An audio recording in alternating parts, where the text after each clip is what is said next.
কুমিল্লায় ট্রেনে কাটা পড়ে ৩ জন নিহত। NA71 TV news.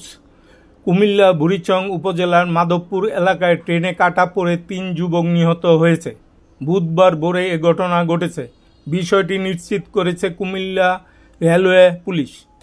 স্থানীয়দের মাধ্যমে খবর পেয়ে পুলিশ ঘটনাস্থল থেকে ৩ জনের মরদেহ উদ্ধার করে মর্গে প্রেরণ করেছে। তাদের পরিচয় পাওয়া যায়নি।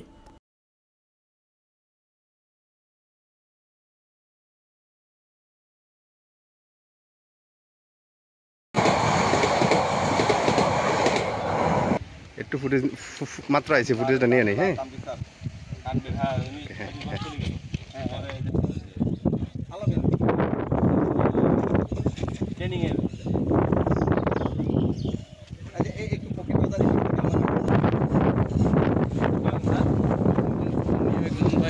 সকালে আর